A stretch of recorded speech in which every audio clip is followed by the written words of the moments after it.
नमस्कार। पिछले अनेक दिनों से लोगों की टोल के बारे में काफ़ी तकरार थी।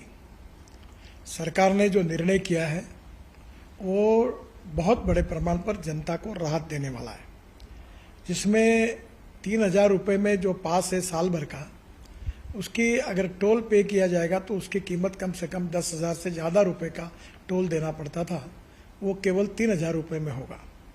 और ये जो वैलिडिटी है, एक साल में 200 ट्रिप वो क्रॉस कर सकते हैं। इसके साथ साथ एक ट्रिप मीन्स एक टोल को क्रॉस करना। इसका फ़ायदा ये होगा कि 200 ट्रिप्स यानी 200 टोल क्रॉस करना होगा और एक टोल क्रॉसिंग की एवरेज कॉस्ट केवल 15 रुपये पड़ेगी। कुछ जगह पर ये 80 रुपये है, 50 रुपये है, 100 रुपये है, तो ये केवल 15 रुपये हो जाएगी। और मान लीजिए एक टोल पर आप 50 रुपये भी देते हो तो 200 टोल क्रॉस करने पर उसकी कीमत 10,000 होगी। उसके बदले में आपको केवल 3,000 रुपये में ये पास मिलेगा, एनुअल पास, और सालाना 7,000 रुपये की बचत होगी। और अभी जो सिस्टम हम लोग ला रहे हैं उसके बाद टोल नाके पे जैसे रुकना पड़ता था, रुकने की भी ज़रूरत नहीं पड़ेगी और निश्चित रूप से ये जनता को ये स्कीम से राहत मिलेगी। ये स्कीम केवल नेशनल हाईवे के लिए है क्योंकि वही हमारा अधिकार है। बाकी रोड जो स्टेट के होते हैं उसके ऊपर ये लागू होने का प्रश्न ही नहीं होता। मैं फिर से एक बार आपको ये विश्वास दिलाता हूँ कि इससे काफ़ी बड़ी राहत मिलेगी और 15 अगस्त से ये स्कीम पूरे भारत भर शुरू होगी और जिसमें निश्चित रूप से आपकी जो तकलीफ थी वो कम होगी। मैं फिर से एक बार आप सबका बहुत बहुत अभिनंदन करता हूँ और आपको शुभकामनाएं देता हूँ। धन्यवाद। नमस्कार। नमस्कार। तो आज बात करते हैं राष्ट्रीय राजमार्गों पर सफर करने वालों के लिए आई एक नई खबर की। एक नई फास्ट टैग आधारित स्कीम की बात चल रही है। 3,000 रुपये में 200 टोल क्रॉसिंग का पास।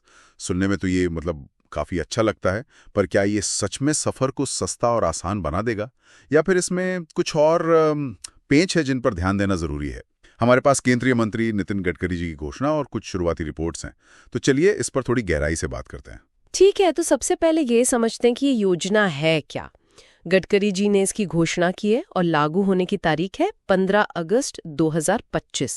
हाँ, और प्रस्ताव यह है कि भाई 3,000 रुपये दो और साल भर में 200 बार टोल प्लाजा से निकल जाओ। सरकार का दावा तो काफी बड़ा है। कह रहे हैं कि औसत लागत जो अभी शायद 50 रुपए के आसपास है वो घटकर सिर्फ 15 रह जाएगी। इसे वो प्रगति का राजमार्ग भी कह रहे हैं।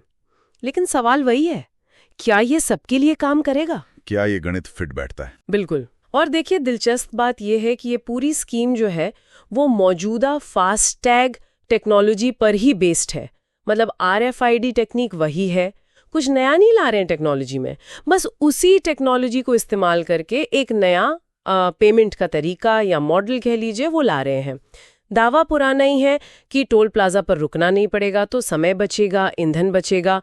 और ये सिर्फ कहने की बात नहीं है। NHAI की ही एक स्टडी थी शायद 2021 की, उसमें कहा गया था कि फास्टैग से टोल पर जाम वगैरह में करीब 30% की कमी आई थी। तो हाँ, इसे सिर्फ पेमेंट का एक और तरीका समझना शायद ठीक नहीं होगा। ये ट्रैफिक मैनेजमेंट और हाईवे को और कुशल बनाने की कोशिश का हिस्सा है। मतलब सिस्टम की एफिशिएंसी बढ़ाने पर जोर है। सिस्टम की एफिशिएंसी तो ठीक है, पर आम आदमी की जेब का क्या? उस पे क्या असर होगा? क्योंकि रिएक्शन तो मिले जुले आ रहे हैं। कुछ लोग तो स्वागत कर रहे हैं। शायद वो लोग जो रोज हाईवे इस्तेमाल करते हैं या बहुत ज्यादा करते हैं, उनके लिए तो ये शायद फायदेमंद हो सकता है। हाँ, लेकिन यहीं पर एक रिपोर्ट ध्यान खींचती है, वो IFTRT यानी Indian foundation of transport research and training की। उनका एक सर्वे था 2023 का। वो कह रहे हैं कि लगभग 40% ड्राइवर साल में 24 बार से भी कम टोल क्रॉस करते हैं। अब सोचिए, उनके लिए तो ये 3,000 रुपये वाला पास साफ तौर पे महंगा पड़ जाएगा। ये चिंता तो जायज लगती है ना? हाँ, ये चिंता बिल्कुल जायज है। और मेरे ख्याल से यही इस योजना की डिजाइन पर एक बुनियादी सवाल भी खड़ा करती है कि अगर एक इतना बड़ा तबका है जो इसका फायदा नहीं उठा सकता, तो क्या ये स्कीम वाकई सबके लिए है?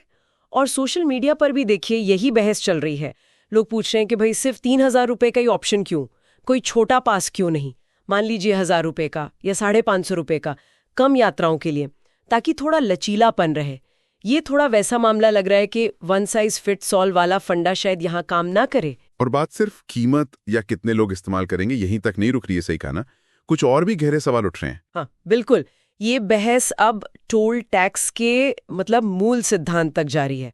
कई लोग सवाल उठा रहे हैं, ट्विटर पे भी किसी ने पूछा था कि भाई जब सड़क बनाने में हम टैक्स पेयर्स का पैसा लगता है तो फिर उसी सड़क पर चलने के लिए हर बार अलग से टोल क्यों दें? ये पास आने से ये सवाल दब नहीं रहा बल्कि शायद और ज्यादा उभर रहा है, और कुछ आलोचक तो इसे निजीकरण से भी जोड़ रहे हैं। उनका मानना है कि ये टोल कलेक्शन के जरिए प्राइवेट कंपनियों को मुनाफा कमाने का एक और तरीका है, भले ही वो पास के जरिए हो। तो ये सिर्फ एक स्कीम अच्छी है या बुरी उतना ही मामला नहीं है। ये भारत में सड़कों की फंडिंग कैसे हो, टोल नीतियां कैसी हो, उस बड़ी तस्वीर का हिस्सा है। अगर भविष्य की बात करें तो NHAI का नेटवर्क तो बहुत बड़ा है। हाँ जी, करीब 1.5 लाख किलोमीटर से ज़्यादा नेशनल हाईवे हैं। तो सरकार की मंशा तो यही लग रही है कि इस पास वाली स्कीम को धीरे धीरे पूरे नेटवर्क पर ले जाएं। लक्ष्य तो वही बता रहे हैं, ट्रैफिक मैनेजमेंट बेहतर हो, लोगों के पैसे बचें। लेकिन जैसा हमने अभी बात की, ज़मीन से आवाज़ तो यही आ रही है कि इसमें और फ्लेक्सिबिलिटी चाहिए। आपको क्या लगता है, क्या सरकार सुनेगी? कुछ बदलाव आ सकते हैं इसमें आगे चल के? देखिए ये तो वक्त बताएगा। सरकार के अपने लक्ष्य हैं, टोल कलेक्शन को आसान बनाना, एक फिक्स्ड रेवेन्यू शायद पक्का करना। लेकिन लोगों का दबाव और इस सवाल की स्कीम कितनी उपयोगी है, ये बहुत महत्वपूर्ण है। तो संक्षेप में अगर देखें तो ये नई फास्ट पास स्कीम कुछ लोगों के लिए, खासकर जो ज़्यादा सफ़र करते हैं, उनके लिए शायद लागत कम कर दे, सुविधा बढ़ा दे। पर इसका जो मौजूदा रूप है वो शायद कम यात्रा करने वालों को उतना न लुभाए। और हाँ, ये टोल टैक्स क्यों, इस पुरानी बहस को भी एक नई हवा दे रही है। और आखिर में एक सवाल सोचने के लिए छोड़ जाते हैं हम सबके लिए, क्या इस तरह की पास वाली स्कीमें असल में मतलब लंबी अवधि में सड़क यात्रा की कुल लागत को कम करती हैं, या फिर ये सिर्फ टोल चुकाने का तरीका बदल रही हैं, जबकि वो जो वित्तीय बोझ है, चाहे वो टैक्स से आए या सीधे टोल से, वो किसी न किसी रूप में बना ही रहता है। ये सवाल इस योजना के भविष्य और भारत की पूरी टोल नीति के लिए बहुत अहम रहेगा।